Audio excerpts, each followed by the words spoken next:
What's up, everybody? Welcome to the late afternoon show.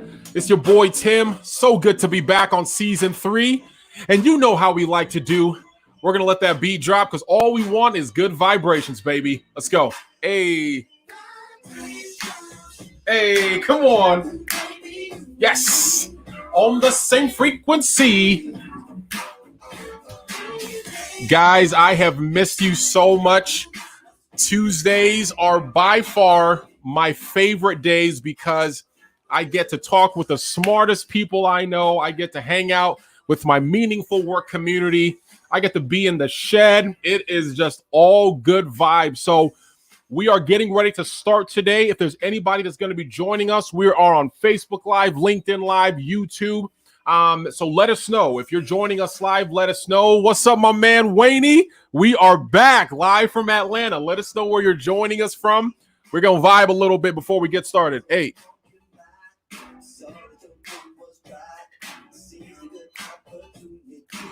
Sometimes you just need a good pickup on a Tuesday, right? Come on, vibe. Let's go. Hey.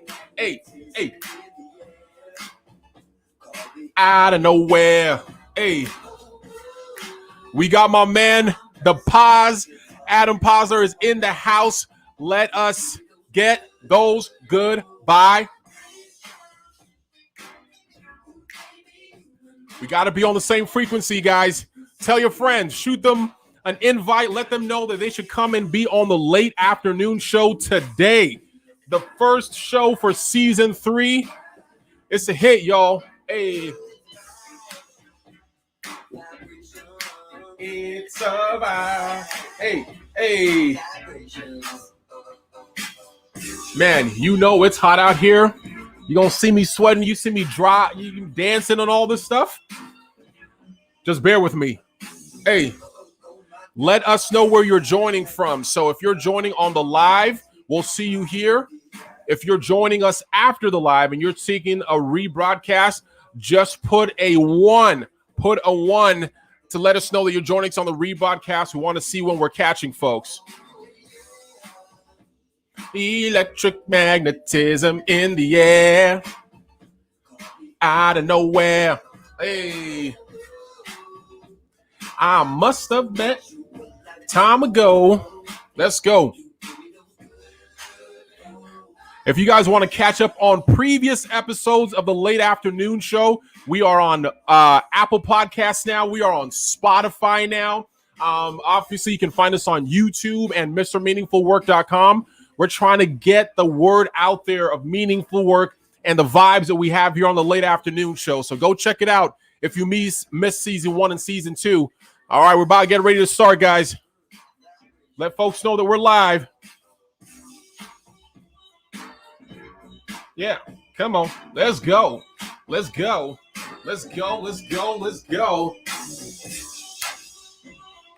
about to be a vibe, y'all. We're interviewing a beast today, y'all. Yo, it is the late afternoon show. I am so happy to be back with you guys on this Tuesday afternoon.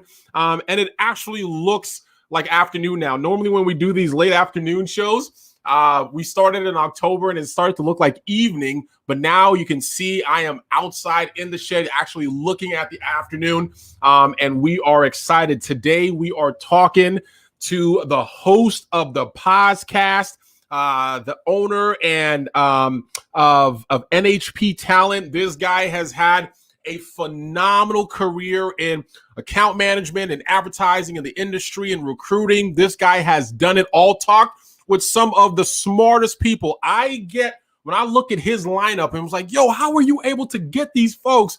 This guy has talked to some of the smartest people on the planet on his show. And we have the honor and the privilege to welcome him on today. So without further ado, we're going to jump right into the show today, guys, because I want you guys to hear what my man Adam has to say. So we're going to run this back and invite, ladies and gentlemen, I want you guys to put your applause emojis up. I want you guys to clap your hands, get excited, because we're about to add to the stream Mr.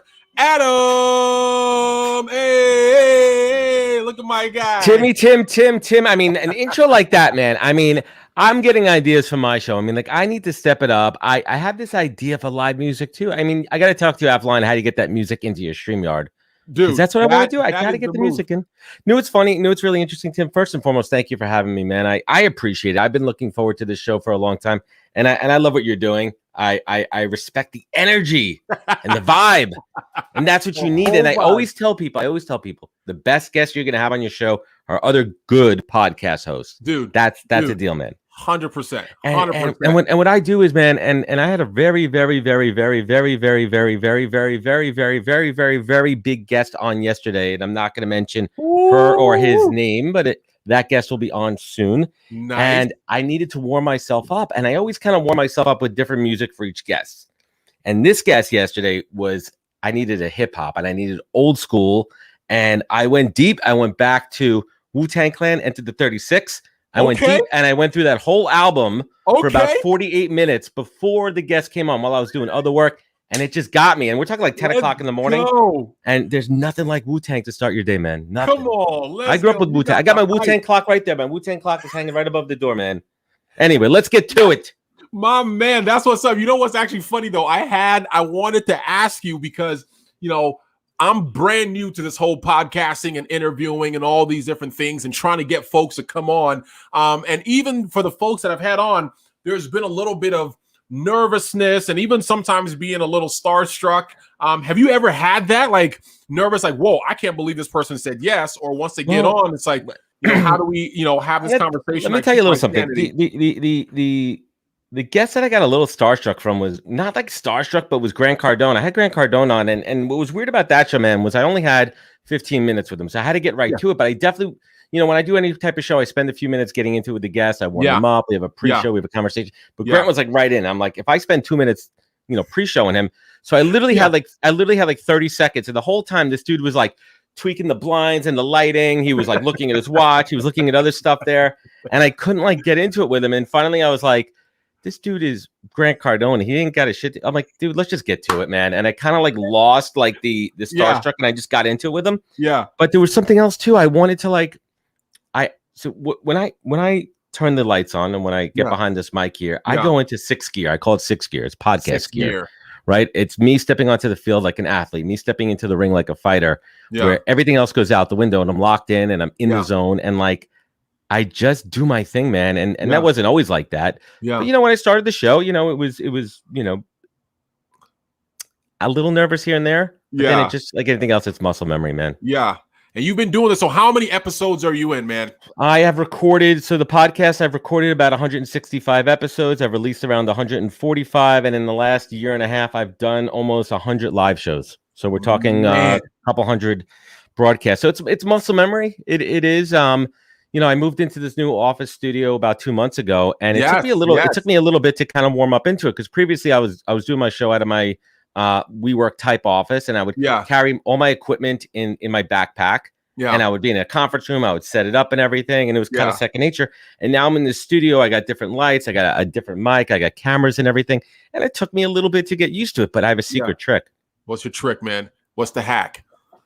Uh-oh. So I have a standing desk, and my buddy Russ got me this balance board. Right? Oh, are you balancing the whole time? So the whole time, let me tell you what it does for me. So it keeps me, I'm balancing on it. So people look at me and they're like, why is he moving around? But what I'm really doing is I'm balancing, and it's kind of like a little ADD OCD trick where if I'm balanced here, I'm going to be focused here. Oh, yeah, I got the stand-up desk here. It's got the nice, got that sick sign in the back. I treated myself, man. Yo, so talking about that sign, so tell us a little bit about NHP. What is, because you got hundreds of podcast episodes. Folks see you on the podcast, but you have a day job. Like you're doing stuff. Yes. Surprisingly, the podcast is not my day job. Exactly. It seems like it sometimes, but it's not at all. So long story short, I am the founder. I'm a real founder. I'm an actual real founder. A real founder. We'll talk about what the difference is between real founders and fake founders in a little bit. But I'm the founder and managing director of NHP Talent Group. And notice I don't call myself a president or a CEO because I am not a president or a CEO. Yes, I call the shots and I'm in charge. I ain't no CEO. I don't ever want to be a CEO. No, it's too many decisions to make. But we are a talent consultancy, and I don't like to use the word talent acquisition. Acquisition means you're acquiring somebody, like physical. Like I'm not down with that at all. But access, we are in the world of talent access, meaning I give my clients access to the best candidates and my candidates access to the best talent. I am a conduit. Nice. We connect, and we are consultancy. I don't operate like most recruiters in the contingency world. We are not fee-based. We are hourly consultants. We come in and we are a white label extension of a company's talent team. Oh, we come in and we operate there. So we operate in the marketing, media, advertising, ad tech, martech space. So anything to do marketing, media, and advertising, that's the world that we live in. I have an amazing team. I have an amazing team of consultants. We have about 7 right now, consultants that work under NHP. And this is my company, NHP. And NHP right here, if anyone that doesn't know, these are my daughter's initials, Nina Harrison Posner. Wow. And when it came time to name my company, this is before my son was born, Tim, because I would have a whole freaking problem now. I don't know what I could do. Got a whole rebrand going on. Yeah, well, he'll have the Oliver Group one of these days. He'll have the Oliver Group. But I love it. Yeah, so when it came time to name the company, I was like 3.5 years ago, I was like spinning my wheels. I'm like, what am I going to name this thing? Yeah. I was coming up with all these cliches. Am I going to call it like Accelerate Talent, Rocket Talent, Job, freaking Finders, whatever you want to call it? And my wife's like, don't overcomplicate it. She said, what is the most important thing in the world to you right now before my son was born? Is my daughter, Nina. Yeah. And now I know every time I look at that, every time I have the initials on my hat here, and the merch line is coming out. Nice. Yeah, and it's a good story. It feels good. And and it just looks over my shoulder and reminds me, Tim, of my why and why I do everything I do every day. How old's your daughter? She's turning 9. My son is turning 3. And they're awesome, man. They're everything. How, Tim? Question for you, man. Question for you. How long have you been doing your show for? So I started probably, I think, October of last year. We started season 1 October, November of last year. So it hasn't even been up to a year, but I do them in like 3-month segments. So about 8 or 9 shows by way of our seasons. And so less than a year and just getting started on season 3. We've had about 18 or 16, somewhere between 16 and 18 shows. We just loaded them all on Spotify and Apple. So going strong, man. We're nowhere near the veterans like you guys, but you just actually gave me an idea. Now that the weather's getting nice, I'm here in New York, and I didn't plan to wear this New York shirt. I just pulled it out of my closet today. Come on. And I think I'm going to try to do a couple of outdoor live shows this summer. I'm going to do outdoor from the backyard, from the Paz pool.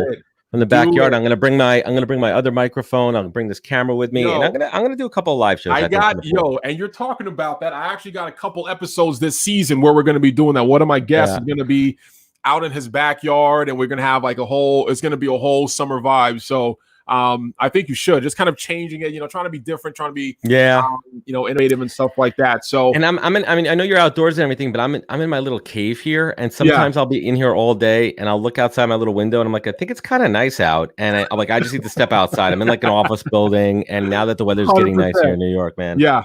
No, I love being outside, and I do have to outfit this place with some way to cool it down. Like I have a heater here when it was cold, and I could heat it up, but now I got to either get insulation or something like a space AC or something. Well, here's the problem with you have to be careful with the fan, man. These mics are pretty sensitive, and if you put that fan on, you'll hear it. Like I have a fan right there. I cannot have it on during the show. Yeah, this microphone could pick up a fart 2 towns over. I swear to God, like it's like, what was that sound? Oh my God! No, these mics are no joke, dude. Yeah, I love it. Yo, so talking about the talent access, I love the verbiage, the nomenclature as far as acquisition versus access, and really being that conduit and partnering with folks. We talk a lot about pivots in the meaningful work community, and how do you go from one thing and you're trying to get yourself into something else as you're trying to figure out what meaningful work is for you. And we'll talk a little bit about that later when I ask you that. But in your experience, you made a pivot, right? You were in those markets that you're now serving by way of account management and advertising and marketing and things like that. You were in that, and then you made the pivot to recruiting and talent access. Talk to us a little bit about how you did that, and what are some lessons that you learned along the way? Yeah, it was scary, man. For anybody that doesn't know my story, 15 years working, 15 years working in advertising and marketing, account management, digital strategy. I've worked at ad agencies, big companies like American Express, SiriusXM satellite radio. And about 6.5 years ago, I landed what I thought was my dream job working at VaynerMedia for the great Gary Vaynerchuk. I thought it was my dream job. I thought it was my forever job. But you know what, man? I was a very different person than I am now, and I didn't do what they hired me to do. There was a bunch of crap going on there. Yeah. And I lost my job. I got let go. I got fired. And I've told the story a million times, but real quick, I was sitting there with Gary on my last, few moments there. And he said to him, he's like, stop focusing on the things that you suck at and double down on your strengths. We sat there. We talked about my strengths, and all signs pointed towards recruiting. And I was 35 when this happened. And I was like, this is scary. The thought of starting a new career after 15 years of doing something that was very familiar to me. It was scary. It was scary. And I think that's the problem with a lot of people who think about pivoting. So I went from a very decent 6-figure salary into the world of recruiting. And let me take a step back there. Before I decided to go into recruiting, I did my due diligence, and I spent about 6 weeks reaching out and having conversations with every recruiter I've ever worked with, recruiters that were referred to me, reaching out, cold calling recruiters to learn as much as I can about the business. And luckily for me, I interviewed with a great company, Onward Search, a great mentor by the name of Tom Hull that took me in, because they knew that my approach to recruiting was going to be relationship based and not smile and dial, volume based. And it worked out well because it aligned with me. But that was scary. And the hardest part was being open and vulnerable to the fact that I was going to be a rookie, like the old guy on the baseball team who's been in the minors for 10 years and is coming up to the majors at 32 years old. And having to learn a new profession. And I think that's the scary part for anybody looking to pivot, that they're scared of taking sometimes in your life and in your career. And this is going to sound cliche. Can I curse on your show or no? You don't want to curse? Hey, speak as you speak, man. It's cliche as fuck. But sometimes you got to take a couple of steps backwards to move forwards. And if I didn't, looking back on it now, April 1st, the day I got fired from Vayner, for a long time, that was the worst day of my career. Looking back on it now, that's the best day of my career. That was the day everything changed. Because if I didn't do that, if I didn't decide to change, I'd probably be stuck in that same rut, that same job, the same vicious cycle. But taking those steps backwards, it took me about 1.5 years to catch up to almost my salary. And now I've surpassed that, X-fold. Nice. But you have to be open and able to take those steps backwards and be okay inside here. And being like, you know what? Like, there's going to be people in this job that are younger than me, that have been doing this longer, that are more experienced. Maybe my boss might be younger than me. But a lot of people can't deal with that, Tim. Right? They can't. And why do you think that is? Because I mean, when you're moving into a new role, new industry, and there is that reality of maybe having to start from the bottom or start from there, what is it that makes people fear that? Is it perception, like how people are going to look at me? Is it something internal? It's ego. It's ego. Think about it? It's ego. People are scared. People are scared what other people are going to think of them. And once you get rid of judgment and only focus on those people aren't paying your bills. Those people aren't responsible for your happiness. The only opinion that matters is your own. It's your movie, man. It's your movie. You're starring in it. I love it. So you've been doing NHP. So you made that transition. You said, hey, we're leaving, that agency. We're starting with this new group. We're learning about recruiting. So how did you build, right? How did you build from being the rookie on the block to being the founder? Reps, man. So I was at the first agency, the first search firm for about 1.5 years. I took an opportunity with another firm, was there a little under 1 year, and I wasn't loving the vibe there, just straight up, right? Like, when something just doesn't feel right, man. And I came home one night and I'm bitching to my wife, and she's like, you know what? I don't want to hear this anymore. She's like, there's no reason you can't do this on your own. Let's go. There's no reason I'm lucky because I got a great rock at home, and I also have a good foundation financially, which is critical as well. Not everyone could do what I do. And I jumped ship literally the next day, August 30th. I launched my LLC, opened up shop, and I had pretty good success coming out of the gate because I had those pre-established relationships. Gotcha. I wasn't starting from scratch because I brought a lot of relationships with me. Yeah. but I was able to do it, and I just kept building and building, and the Yeah. confidence grew.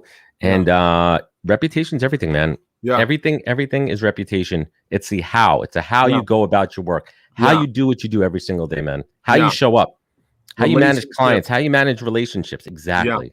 Relationships and reputation. And so what are your goals? So you're here, you've had it for what, 3 years now? Yeah, August is going to be 4. August, my 4 third years? child, turns 4. My middle Yeah. child here. And so what's the goal? Like what's NHP going to look like in 2030? Oh man, I can't look that far ahead. 2030, because it's crazy. If I think about it, 2030, what year is it? 2021. That's 9 years from now. I'll be 50, Yeah. 52, 51, which is crazy to even think about. 2023. Yeah, no, I think the outlook is to build a scalable and sustainable business. It's not about being the biggest. It's to be about something that's comfortable to manage, something that provides the lifestyle where I'm comfortable, where I'm not in debt, and I'm able to provide my family everything that they need and more without worrying, and putting stuff away for savings, college, whatever else that is. I think that's critically important. But for me, I think a lot about the word legacy, Tim, and I think about my kids are watching me and they're seeing what I'm building. They're seeing how I'm doing all this. They're seeing their dad and mom bust their ass and like just build something. Yeah. And, I want to get to a point next year, and I'm grooming a couple of folks on my team to be able to do what I do, manage pieces of business so I could scale and elevate. Yeah. The thing is, I enjoy recruiting. So I still, I have a full desk right now. I have jobs that I'm recruiting for. I still want to be close to that. Yeah. Maybe not as much, but I love the relationships and I love the building of it. And the podcast has really taken a life of its own, where the podcast fuels the business fuels the podcast, and it's part of the ecosystem. Yes. And I would like to put a lot more energy and effort into the podcast, which I do anyway. I think 25% of my time is put towards the show. Yeah. Which is good. I mean, I built out a team, scale it, I production, all that stuff too. And it's just fun. I there's times when the guy in the circus that was spinning the plates and you're trying to like hold up. Like that's what I feel like a lot, man. I feel like I'm spinning plates, but I enjoy it. Yeah. It fits my personality. It fits my, how I do. It keeps me on my toes. Each day is exciting. That's and good. I love building. I love building this business and seeing where it goes. And it's just been a fun ride, man. Yeah, I love it. I love what you talked about as far as legacy and being able to scale, and something that really, because I think legacy, and I just think something that outlasts, right? Something that's going to outlast me, something that's going to outlast, this current state and time. And so how do we build something that outlasts? You got to be very future thinking. You got to be thinking about your why. You're thinking about your kids. You're thinking about your family. What is the business going to look like for them? What's the world going to look like? And how do we contribute to that? So I appreciate that you have that mentality.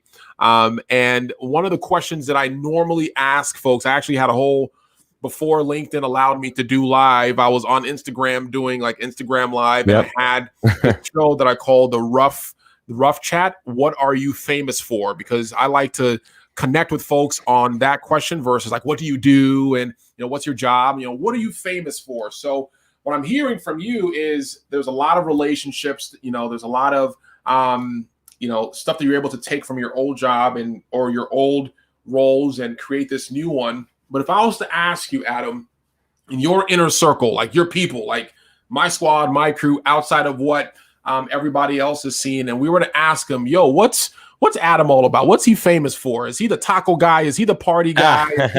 Is he the mixologist? Like, what are you famous for, man? Oh man, I think I'm just the guy that brings people together. The guy that my wife and I will be like, we haven't seen our friends in a couple of days. Let's just throw a freaking party in our backyard. Let's get this pool party going. Let's just do it. We bring people together. I think that my professional side of being a natural connector translates to the non-pause side when the cameras and lights are off. I do enjoy keeping a private side. I think there's a side to all of us that we keep off camera. And I think that's important to have something here when the camera and lights are off. But it still translates to being a connector, bringing people together. I love it. The connector part. And is that something that comes naturally to you, or is that something that you have to build up as a skill set? Like, do you practice it or take learnings and modules, or is that no? It's a superpower that I've kind of always had. So the way I look at it is, it's kind of like the Matrix, where if I'm either virtually or in person when we get to back to being live, when I think about two people that may not know each other, it's kind of like this digital thing above their head where I see like, all right, here's Tim. Yeah. Here's Jennifer over here. Tim does this, Jennifer does this. They're kind of like-minded. They're on the same page. They don't know each other. Let me connect them. And I don't give a shit. I don't give a shit if I make a single penny off it. It's not about that. For me, I am a deep, deep, deep believer in my heart of hearts about karma and relationship karma. Yes. And it's come back to me multiple times, tenfold, financially, relationship-wise, that if you take away the idea of always being transactional, if you think about the long game, and if you think about doing things the right way, it's going to come back to you more than just having a handout. And I get it. There's a lot of industries, there's a lot of business, there's a lot of people out there where it is transactional. I get it. But, it just depends. It depends on your business and how you do things. I love that. You are the relationship superhero. That is your power. That is what if they were to put an NHP signal in the sky, it's like I'm gonna work on that. This thing is like the bat signal here. I'm just gonna shoot it up to exactly. Just beam him up, beam it up, and there's automatically in the shadow. There's Adam just waiting to connect somebody. Just creeping in the shadows, man. Not in a creepy way, but yeah. Yeah. But dude, so I wanted to do so. We have like this random section, and I wanted to, just to try to get to know you a little bit better. What would you say are your top 3 apps on your phone and why? All right, let's take a look now. So aside from LinkedIn, because LinkedIn's from LinkedIn, yeah. All right. I'm actually an Instagram fan. I like Instagram, but right now my number one app right now is Robinhood because I've been messing with the cryptos. Okay. And it's purely speculative and it's fun. For me, it's like it's something to get involved with. And my group of dudes at home, like we're in this group chat and we talk about cryptos and stocks all day. And I'm like, if I'm gonna hang out with these guys that are my friends, you gotta have a little bit of and you know what? Like I've been learning a thing or two, and and it's kind of fun there too, and other apps too. I'm big into fantasy sports. I play fantasy football and fantasy baseball. So my CBS sports app, right now it's baseball season. That's always open. And have you ever won it all? Like won? We've won football, we've won baseball a couple of years ago. It's fun, man. And it keeps you involved in the sport. I love baseball. I'm a baseball guy. Big New York Mets fan, and the fantasy sports is just it just keeps you more engaged with it. I know what's going on with every team. I know what's going on with the players. I know what's going on with the standings. And it's just something I love since I was a little kid. Baseball. I love it. So you got Robinhood, you got your CBS Sports out. What's the third one? Oh man, the third one would be, let's see what else I'm playing with here. Honestly, straight up, the weather app. And I'm and weather is critical and weather is important. Straight up, I live by AccuWeather, man, because it's going to dictate a few things. It's going to, now that the weather's getting nice, what are we doing this weekend? Exactly. My first world problems of, do I have to shut off the lawn sprinklers, right? But like what am I wearing today, right? And I'm serious. Like I look at the weather app. I mean, it's kind of weird, but I'm not a big gamer. I'm just looking at my apps right now. Like I don't spend a lot of time on that stuff, really. It's an interesting question. I'm not a big gamer. I'm just looking around here on my apps here. Yeah, man, I've spent a lot of time on my phone, but usually about 5 apps that I'm really on all the time. Yo, that's good question. Interesting. I've been trying to do like my screen time, like tracking and seeing like what I'm on, and it is just it was funny. So in April, I took time off of social media, and I started to track my screen time. And so my assumption was that my screen time would be minimal. And what I found out is that even when I was not on Instagram or LinkedIn or Facebook, I was like on Amazon a lot. I was on YouTube a lot. I was on Amazon like reading, like I was like reading different books and stuff. And so my screen time was like just the same, even though I wasn't involved in some of the social stuff. It was crazy. Yeah, I do spend a lot of time on Amazon. When I was building out this office a couple of months ago, man, I literally my wish list, man. I put all my equipment in there. I was looking around. I was comparing. I was shopping. And my wish list got weird. so there's a fun activity to do for people out there who are big on Amazon. Pull up your orders from the last 2 months.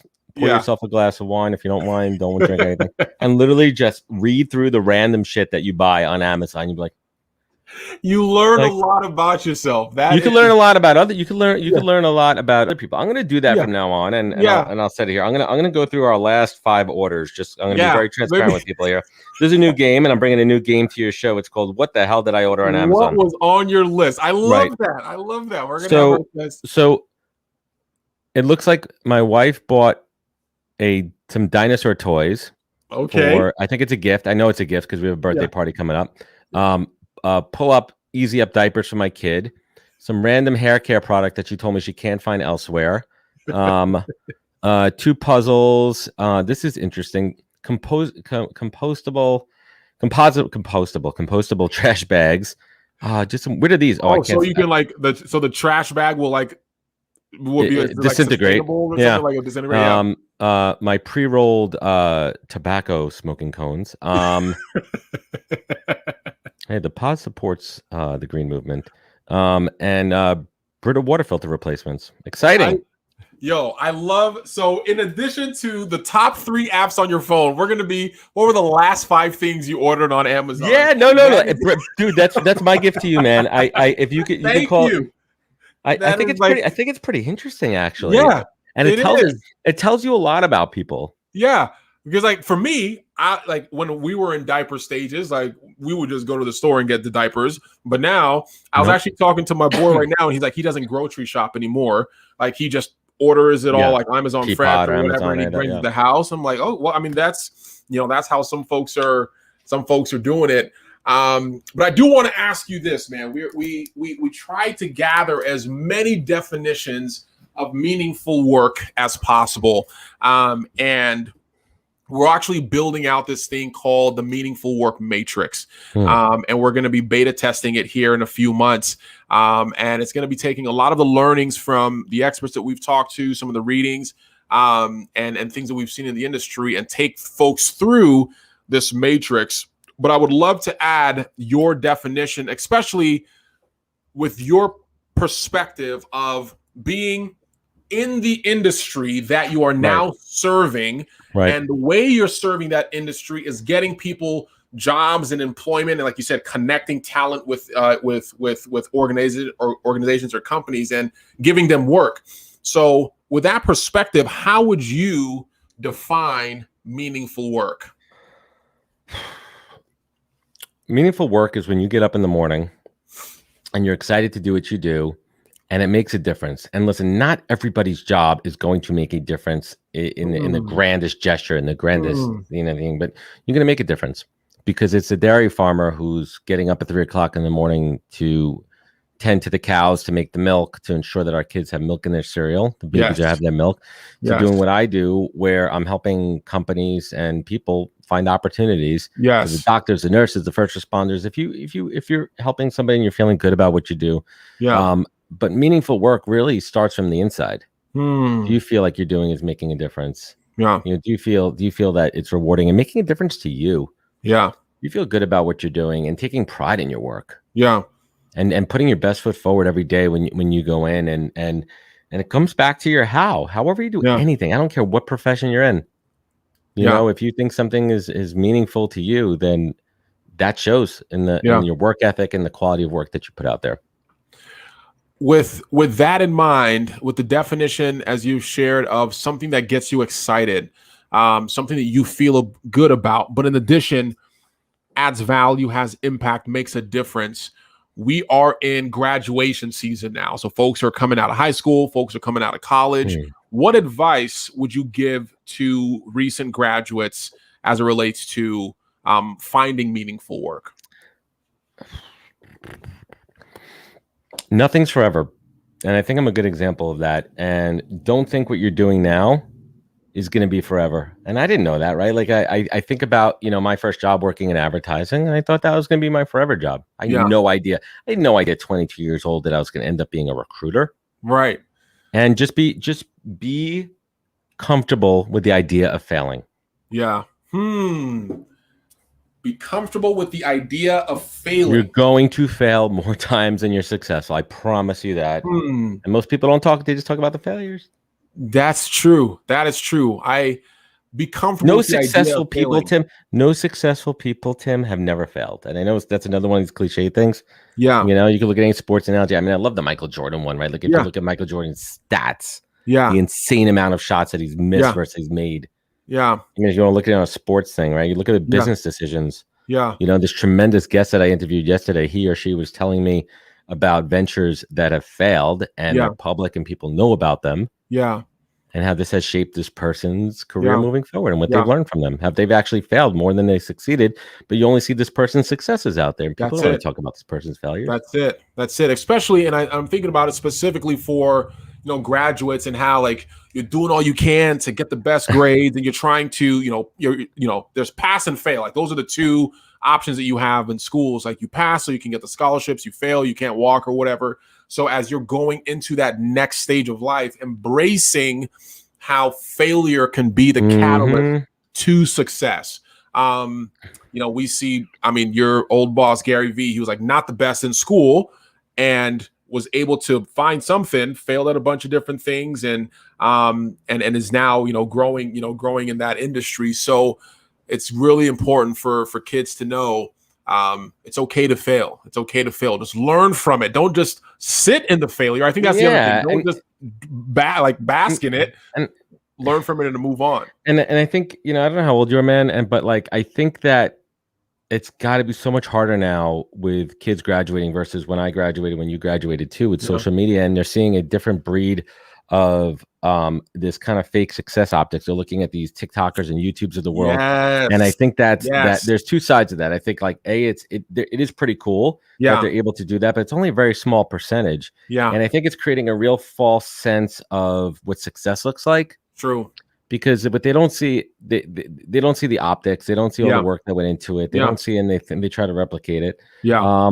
And it's dangerous, man. It's really dangerous. And I think us as parents and leaders have to really set the example that there's no shortcuts, that there's no hacks in life. Yeah. There's no shortcuts that are going to get you to that. And even those people at the top that you think are lucky, most of those people put a lot of hard work. A lot of work. Into that. You even look at like TikTok, you look at the D'Amelio sisters and the work that they do to put into that. It didn't happen overnight. Nope. They were in the right place at the right time because they were the early adapters on that platform. Took advantage of it for sure. Exactly. Yeah. But it's tough. These kids come out of school and then they're looking at the folks, they're looking at the 0.00% of these young entrepreneurs and founders that are getting these billion-dollar valuations on these bullshit companies. Yeah. Again, the fraction of a percent versus the total amount of real startup founders out there. Because it's cool to call yourself an entrepreneur. It's cool to call yourself a founder. Yeah. The amount of real stress and work that really goes into being a small business owner founder. Yeah. The mindset that you have to keep your foot on the gas the entire time to keep this machine going. Yep. That only happens to a few people, especially when you're 22 years old. There's no way, Tim. No way that I could do what I do now 22 years ago. No way. But I have the discipline, I have the experience, and I have the mindset, and I know what I need to do to get it done. Plus, I'm failing and learning every single day. Yeah. Tons of failures, micro failures, macro failures. Yeah. Tell them. Preach, Adam. Preach. Let them know. Listen, sometimes I'm like, you know what? It's my car. I control the radio. And if you don't like it, I'll pull over and you can get the hell out. Yeah. This is my microphone. It's my studio, man. Like, get that. You gotta have a little swag on the show, man. Listen, like people don't want a boring ass podcast, man. Like people, like listen. I shine the lights on the guests. I shine the lights on the guests on the podcast. But I've learned too that people listen to the show for the host. If you're bored, if you could have the most all-star lineup. You could have insane access to incredible people. Yeah. But if you suck as a host, no one wants to listen to that shit. Nah. Practice your craft. Practice your craft and get good at it. 100%. I'm doing, and I'm learning from you, man. Adam is one of the GOATs out here. And so if you don't know Adam, Wayne, anybody else is joining here, check Adam out. They can find you everywhere, but what are your favorite places for folks to find you, Adam? Thepodcast.com. Thepodcast.com. THEPOZCAST.com, thepodcast.com. And from there, it links to everything. It links to all the shows. It has a link to all the live shows, which I've done recently. I have a whole page dedicated to my YouTube page. You can find us also at the YouTube /thepodcast. The recruiting business is NHPTalentGroup.com. You could check out any of our open positions. You can find out more about our talent access on demand model. And I really don't mess with the Twitter that much. And on Instagram, we're at NHP Talent Group. He is everywhere. Guys, Adam is out here. Finding him on all those places. We're going to be following. Do you still mess around with Clubhouse? I've been kind of off of Clubhouse for a little bit. So here's my take, man. I have a weekly show. I do it on Wednesdays from 2 to 3 p.m. It's sponsored under Club Pod. So it's all about podcasting. Yeah. And the way I kind of approach the show, I don't know if you ever watch any of these like Real Housewives shows. My wife's into it and I love them. Honestly, man. Really? It's my mindless. Yeah. When I need to just disengage from the world and kind of just let myself go. I love those shows, man. I got a couple of them that we love. Below Deck is awesome. Love this season. Below Deck is great. So the man behind all of the Bravo stuff is Andy Cohen, who I love as an interviewer. Andy's awesome. I will get him on my show soon. I promise you that. And the way he interviews, the way he approaches, but he does this thing after the show called the Andy Cohen Clubhouse. It's like an after show where he's got like guests on from all the reality shows. It's funny, it's joking, they're playing games and everything. So that's what I kind of modeled my Clubhouse show after when I started it. Yeah. But I gotta tell you something, man. I've lost a lot of the energy around Clubhouse. I don't listen to other shows. I support my friends here and there. Yeah. But it's a time suck, man. I mean, you could literally spend hours and hours a day, and I don't have that. I don't have that. And I look at the numbers. I look at the installs, the adoption numbers. Yeah, it's just a lot of the same people talking to each other. Yeah. There's some discovery on there, but it requires a lot of effort and commitment, and it's a big echo chamber and a lot of egos just talking to each other. Yeah, and I think it was a good start, a good foray into this kind of audio only, and I think a lot of folks are going to start adopting it and making it better and more engaging and more relevant, to the different audiences. So. But at any rate, guys, go check out the podcast. He has some of the awesomest, coolest guests. And like he shared, it's about the host. And Adam is one of the most curious. One of the things I love about you, man, and I was sharing with another person, is just the curiosity, like the questions that are asked from the perspective of not just getting through your list of questions, but really understanding the guest and understanding where they're coming from, why they decided to make those things. And so if you are a curious person, if you value curiosity and value good content and things that you can actually take, actionable things to enhance your career or your life, go and definitely check out the podcast, man. You know just to riff on that for a second, man, like being inquisitive is such an underrated trait for people to have. Like being naturally inquisitive, I look for that in candidates when I meet them. I think my clients look for being inquisitive. Yes. And here's a little career tip, and anybody interviewing out there. Let's go. At the end of every interview, they're going to ask you if you have any questions. If you come to the table and you do not have any questions, I'm not going to put you forward to the client. If you don't have one single question, that is your opportunity, not just to learn and ask, but just to show that you give a shit about the job, that you give a shit about 100%. Your career. And it's an opportunity to ask some really good questions. And here's a free question to ask somebody that you're interviewing. When you want to ask about culture, the person that you're talking to, ask them, hey, Tim, tell me why you love this job. Tell me why you enjoy working here. Spin it around on them, because 9 out of 10 times, they're going to tell you it's about the people, and they're going to tell you why. And that's what you want to hear, because you can't find about culture on the website. No one gives a crap about ping pong tables and cold brew on tap. That's not culture. Culture's about the people and why they work there and why they want to be there and feeling valued. So there's your free positive of the day. Man, yo, this is the stuff that people pay him for. He just gave you a free. That's a freebie. All right. I'm gonna do. I just went to the car wash before, and I'm gonna do these tear off coupons here supporting the Belmar Car Wash, and I'm gonna give free podcast tip paper coupons that you have to mail in. There you go. Rip one off. Take one. And you get a free tip. Guys, we have had Adam here on the show, the late afternoon show. We are back for season 3. Thank you so much, Adam, for joining us to kick off. My pleasure, man. Tim, I love it. Good luck, dude. So many tidbits here. Make sure you check us out. We're going to have this recorded and put on Spotify. We're going to have it on Apple. We're going to have it on the MrMeaningfulWork.com. You can also find us on YouTube as well. So check us out. Join our community. We're going to play ourselves out on the late afternoon show. Adam, it's been real. Everybody, thanks for joining. We will see you next week on the late afternoon show. Thanks for having me, Tim. Hey.